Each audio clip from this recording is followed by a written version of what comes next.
Good afternoon. This is KSQD Santa Cruz, your community radio at 90.7 FM. I'm your host, Janet Quinn, and this afternoon we'll be speaking with Paul Goldberg, the Development Director for the Homeless Garden Project. We'll be talking about their important work in the program with people experiencing homelessness. The Homeless Garden Project has received national recognition as part of an exhibit at the Smithsonian in Washington, D.C., and by their collaboration with other communities around the country. Most importantly, we'll be talking about how we can support their important work and learn about the details of the Fall Sustained Supper at the farm this Saturday, October 28th. Welcome, Paul. Thanks so much, Janet. Great. So, I understand that the Homeless Garden Project, it's a very healing place, and it's been going on for over 30 years now. For our listeners who are not familiar with the Homeless Garden Project, can you tell us more about it? Absolutely. Yeah. The Homeless Garden Project was founded in 1990, always with an idea to create a safe space for folks who are experiencing homelessness to get a bit of food and connect with the earth and heal, find some solace in the ground. As a volunteer once said, nothing is more grounding than the ground. And as our program has evolved, and as we brought folks onto the farm who have been experiencing homelessness, we learned that what folks really need are jobs. So we've been part of really growing the field of transitional employment. So now we are a year-long transitional employment program for people experiencing homelessness. So that means they work with us and they're paid for their time with us for 20 hours a week while they're building job skills, getting job training, and we provide social work support to help folks overcome whatever obstacles there are to housing and employment and sustainability really in life. So our program, it's a nonprofit really focused on helping folks find housing and employment, and we do that on our two social enterprises. We have an organic farm on the west side of Santa Cruz. It's 3.5 acres of diversified veggies and flowers, and we distribute the food. You know, the project was the first CSA in Santa Cruz County, one of the first CSA in the country, and the CSA model, for folks who might not be familiar, it stands for Community Supported Agriculture.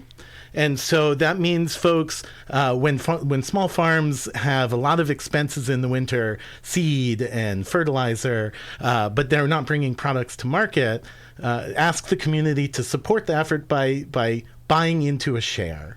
And then once folks have bought a share, a CSA share, they get boxes of produce all season long.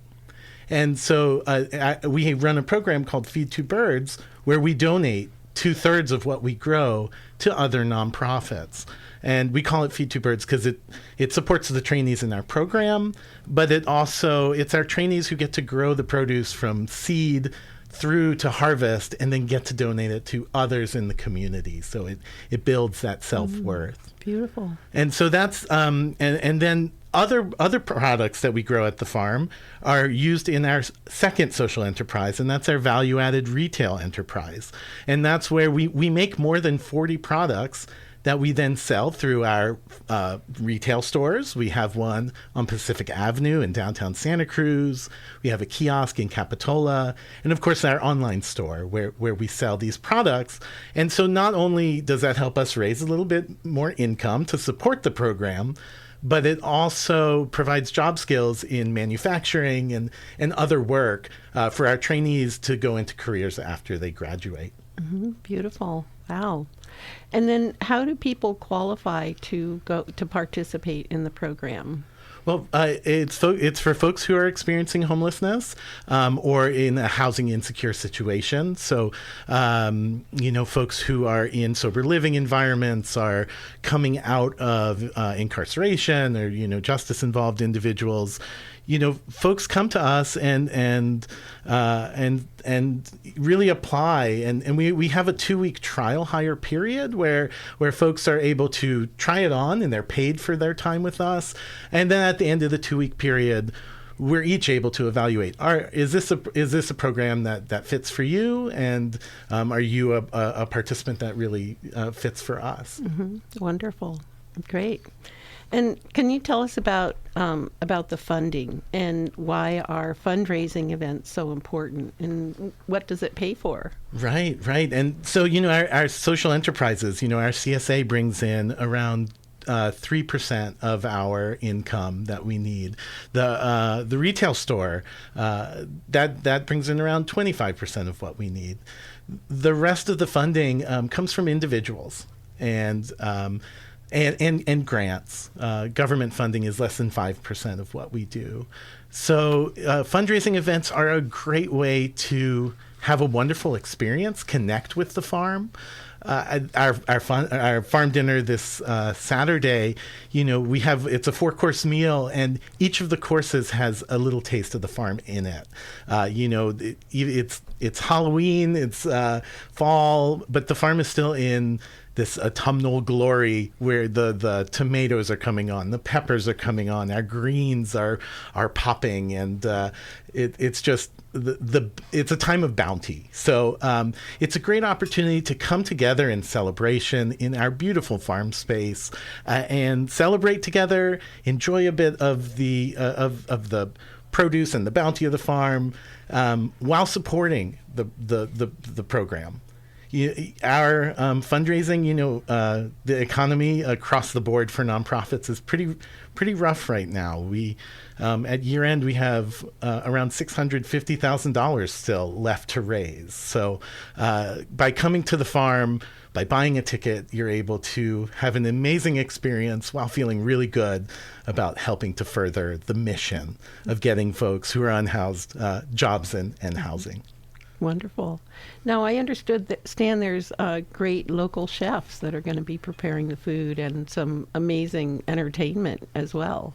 Yeah, we're so excited about the supper. Our chefs are just knock it out of the park every time. And so our appetizer chef is Emily Beggs. She runs an amazing catering company called Quinn Kitchen. It's where food is really transcends sustenance into art. She's just so amazing with that. And so she'll be doing our appetizers. And Anna Bartolini of La Balena in Carmel is doing our salad. And she's doing a Tuscan coleslaw using radicchio and cabbage grown on the farm and a lot of pickled vegetables. It's going to be really, really tasty. Then our entree chef is Leonardo Ramirez. And he's got an incredible project making Peruvian sauce. He was a chef at the Peruvian Prime Minister's palace.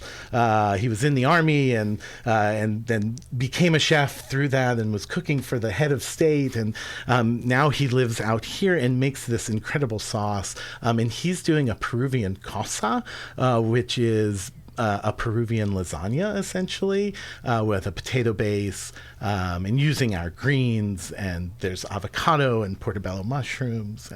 And then our dessert chef, Yolanda Santos, is returning to the supper. And she is always a highlight of the year for me. I mean, her desserts are just decadent. She's the pastry chef at Aubergine in Carmel, Michelin starred on the Monterey Peninsula. They brought the first Michelin stars to the Monterey Peninsula. Because it's October 28th, she's doing a spiced pumpkin bread with a cream cheese frosting and pepitas, and it's going to be decadent. I just know that. And then we also, we have live music. The Stepping Stones is a 4-piece group that will be playing music. We do a farm tour. There's fresh local wine, a really delicious wine. Hallcrest Vineyards will be providing both wine, and we have their Santa Cruz Scrumpy cider. We have non-alcoholic cider as well. And then our program, we always feature a keynote speaker, and our keynote speaker at this supper is Charles Duhigg, who is a really highly sought after speaker. He's a Pulitzer Prize-winning journalist and author. He's written many books.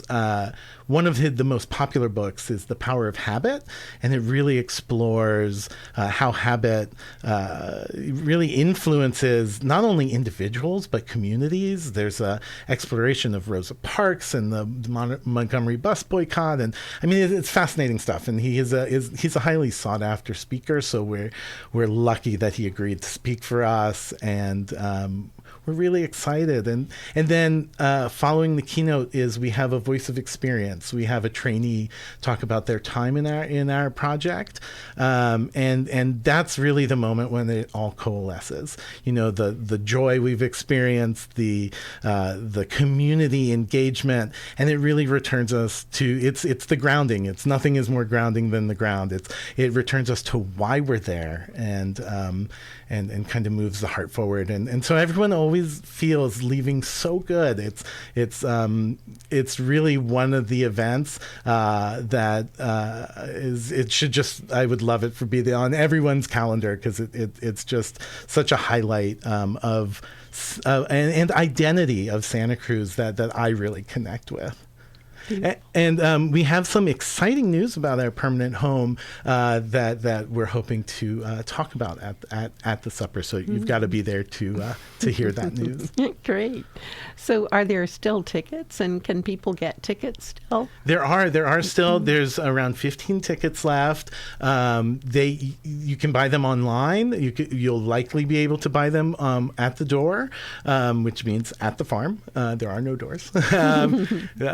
And you can also go to our store downtown, 1338 Pacific Avenue, and you can save on the online fees. If you buy the tickets in person, there are no fees. So that's still an option too. Mm-hmm. You know, and so can you describe where the farm is? I don't think we mentioned that yet. Yeah. The farm is on the west side of Santa Cruz. It's adjacent to Antonelli Pond, right behind Natural Bridges. It is Natural Bridges Farm is the name of the farm. So if you're, it's adjacent to the Seymour Science Center, and you just make a right on Schaefer Road. And it's a great opportunity to share that, you know, for folks, we'd love to see you at the supper, but if you're unavailable on Saturday, please come join us at the farm anytime. The community is really invited and welcome on the farm. We see it as a community hub, a community space. Even if you just want to walk around and say hi to the ducks and be amongst the flowers, you're welcome. But our farm stand is open just about every day except Mondays from 10 to 4. And, you know, while we do distribute most of our produce through our CSA, we always will have overage. So if you'd like to harvest bouquets of flowers, pick organic strawberries, again, our tomatoes and peppers are really on now, our greens. The community is welcome to come and visit the farm and visit our farm stand. It's amazing how many people I've spoken with know us and love us because of you know, giving us their tokens at New Leaf or visiting our store and haven't been to the farm. And the farm is really where the magic is. Beautiful. Great. So I'm going to make a quick station ID break. This is KSQD Santa Cruz, your community radio at 90.7 FM. And I'm your host, Janet Quinn. This afternoon, we're speaking with Paul Goldberg, the Development Director for the Homeless Garden Project. We're talking about their important work in the program with people experiencing homelessness. The Homeless Garden Project has received national recognition as part of an exhibit at the Smithsonian in Washington, D.C., and also by their collaboration with other communities around the country. So, and most importantly, we're talking about how we can support their work and learning about the details of the Fall Sustained Supper at the farm this Saturday, October 28th. So, let's see, what can you tell us about the collaboration that's going on with UC Santa Cruz and other community organizations? I was really right. impressed when you were telling me about Right. that. This is a really exciting development that's come about thanks to really a visionary funder who, the project, as I kind of spoke about, the field of transitional employment really grew. HGP grew with the field of transitional employment. We were part of some of those national conversations, really defining what is now an established field, an evidence-based practice of how to help vulnerable populations, transform to sustainability. So HGP has evolved and honed our program over 33 years. And so we had a visionary funder who said, I want an HGP in every community, and particularly in my community in Eugene, Oregon. So there was a tiny home community up there that provides safe parking for RVs and tiny homes, and they were looking to really launch an agricultural transitional employment program like what we do here at HGP. So they were funded to learn from us. So we did a 13-week learning session, mostly virtual, but there was a site visit involved where they came down, staff and some of their participants, people experiencing homelessness that are part of their community, and it's called Everyone Village in Eugene, Oregon. So they came down, learned from us, and while we were doing that, there was a graduate student from UCSC's Blum Center, who was taking notes and summarizing and gathering all this information. And while there was a student from University of Oregon's landscape design program also sitting in. So they had this academic component, the on-the-ground nonprofit component. And she was learning and trying to incorporate her learnings to building what's going to happen up there. And so that's a case study for what's going to be a manual on. Basically, we talk about it as HGP in a box. How communities can incorporate our practices, and that we've honed over time. The program was launched and it became a 3-year program, and we realized we weren't moving folks in and helping them find sustainable employment and housing. Folks were coming into the program and kind of staying. It wasn't enough forward movement. So, we've honed that down to a year, and that's just a small example of a lot of, throwing it at the wall and seeing what sticks, what helps people really transform their lives most effectively. So we've got that down to a manual that will be coming out soon. And, we're used to people reaching out to us saying, how do I start a program like this in my community? So much so that we do monthly sessions with these folks we do monthly calls where we explain what we do, process for it. But the manual goes so much further in depth and really provides a blueprint so communities can have a homeless garden project in their town. So that's coming out soon, and so we're looking forward to kind of launching that. There are already programs such as Everyone Village, but there are more that we've spoken with that. So, the seed of the idea of HGP has launched like a dandelion. The seeds have gone far and away and sprouted, and that's the goal. And I've been at HGP for 7 years, but around 20 some years ago, when I was living in New York, I had heard about the Homeless Garden Project and was just so inspired. And it's such an amazing idea, and it's something that we in Santa Cruz can be really proud of having in our community. So it's really beautiful to have this manual and to envision a world where there's a homeless garden project in every town. All right, great. And then can you tell us about the homeless garden project being part of an exhibit at the Smithsonian? Absolutely. Museum. Yeah, that was, and I feel really privileged and lucky to have gone and seen it. I'm from the Washington D.C. area, and I grew up going to the National Museum of Natural History, it was my favorite museum. There were these brass stegosaurus and a triceratops that I would love climbing on. And how amazing to bring my children now this past summer to that museum that inspired me to love the natural world, and to then show them and then to go and see that the farm represented there. The exhibit's called Our Places, and it highlights environments and places in the environment that connect people to nature. And there was a real focus on connecting underserved and under-resourced communities to nature. So HCP is featured. We're on a pillar. The gift shop has contacted us about having our goods for sale there, and it's just that it's that example of this is an idea that really has national resonance. That can be applied beyond Santa Cruz, and that's inspiring to me. And I hope to see that idea really take hold across the country. Right. Wow. And then I understand there's even a collaboration with Shakespeare Santa Cruz. That's pretty amazing. Exactly. Yeah, that's another thing that's come up on November 17th at the London Nelson Community Center. We will be hosting a collaboration with Santa Cruz Shakespeare.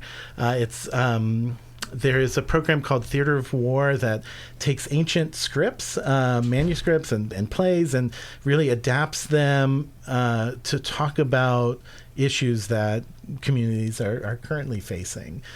So we'll be doing a play about Oedipus at Colonus. And if folks know the story of Oedipus, there's towards the end of his life, he's a broken down man. He's blinded. He's been king, but he's been exposed and is a broken man, and arrives at Colonus just broken. But there is a prophecy that says that the town he is in will. Where he's buried will really benefit, will be prosperous. But he arrives penniless and broken. And he's initially met by the townsfolk with hostility. And he's not welcomed because he doesn't bring resources. And they don't know this prophecy that by him being there, they will ultimately prosper. And so what's beautiful about it, we have these amazing Santa Cruz Shakespeare actors who will be reading the parts, and then the Homeless Garden Project trainees will be able to voice the role of the townspeople not welcoming a under-resourced person. And then that transformation to understanding everyone's value, and that by accepting those who are within our city will actually benefit the city and create prosperity for all, really resonates. And so that's it's going to be a great program. We have India Joe's. Joseph will be cooking food for that event, and tickets are available now, and we'd love to see folks there too. And it's at Homeless Garden Project, I love the beauty of the program is using organic agriculture and then production to work on homelessness. We are not within our silos. We envision a thriving community that really goes across issue areas. We can all work towards a better world. And so the idea of why would a transitional employment program be able to partner so well with Santa Cruz Shakespeare? But it's there, and they've been amazing partners beyond this event. They are amazing partners. But this we're really excited about this collaboration. Great. So what are some of the ways that our listeners can get involved with the farm? And I mean, we've heard about ways to support, but get involved. I've heard you got a great volunteer team. And what do the volunteers do? And right. And in fact, that's one of our core programs that I haven't yet spoken about is our community volunteering program. It's a hands-on educational way where the community can do something positive and proactive around homelessness. And so we have drop-in volunteer hours, as well as, for folks who really would love to come to the supper on Saturday, but don't have the resources to buy the ticket. there are almost as many volunteers supporting the event as there are individuals buying tickets, and we need both. So folks are definitely invited to volunteer with us. You can learn more info about that on our website, homelessgardenproject.org. Also by reaching out to us, info@homelessgardenproject.org. And we'd love to help folks contribute in that way. The servers at the event are all volunteers. There's kitchen support, there's setup, there's lots of ways. Mm-hmm. But even on other days, we have volunteer drop-in hours, and it's really amazing to see the bridges that get built between the housed and unhoused populations. There's a lot of stigma around homelessness. And then when you're actually at the farm and volunteering and working alongside folks, and we don't, identify folks clearly, be like, there's person X and they're experiencing homelessness. We are all just people, and we're all digging in the dirt. Mm-hmm. And then there's a simple power dynamic switch, as your task may be to deadhead the zinnias, and then one of our trainees who's been doing it and is paid to do it will notice, maybe you want to do it quite this way, and that simple power dynamic shift can really speak to a lot of the stigmas we carry. And then we serve lunch Tuesdays through Friday, and when we break bread together and when we really start talking about our stories, that's, again, where some magic really happens, mm-hmm. where we realize people are just people. Mm-hmm. And can families volunteer, and children, are they welcome as well? Absolutely welcome. My kids, 8 and 5, love to come to the farm, and they know right where the strawberries are. They go right there. Families are welcome. For the event, we really, it's really for high school age and above, but in general, kids are welcome, and school groups are welcome. Again, my kids' schools come, and lots of schools come and support the program in that way. Mm-hmm. Prior to the pandemic, we had close to 3,000 annual volunteers. And this year, we've been averaging, last year we exceeded 1,000, and we're still kind of getting those gears and getting comfortable coming back. But it's a great way. It's outdoors. We're digging in the dirt, and it's folks are welcome to come volunteer with us. Great. And then as far as you've touched upon some future events, are there more that you can, that we could talk about? Well, and I know there's a big plan. It sounds like there's going to be a secret announcement on Saturday. There's a special announcement we're looking forward to. There's, we always have things going on at the farm. The biggest really for us, volunteering is a way to get involved, supporting our stores. The evolution of our value-added program is really a beautiful thing. We used to, when we started, we were hiring folks in the summer season, in the growing season, but then we were laying folks off when we didn't have farm produce to bring to market. And so right when the season weather turned and folks needed support the most, we were laying folks off. And we've always had a longstanding program of a lecture series where folks can learn life skills or just interesting pieces that make us well-rounded, full humans. And a woman from a local church came and showed us how to make dried flower wreaths in advance of the holidays.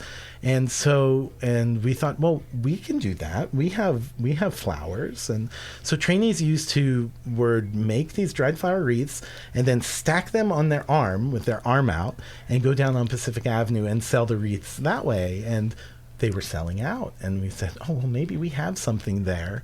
So then we started popping up in empty storefronts, and many, local Santa Cruz folks will remember that and really think of us as a holiday season store. It's grown to the more than 40 products, and we're year round, but folks still think of us for the holiday season. And holiday shopping.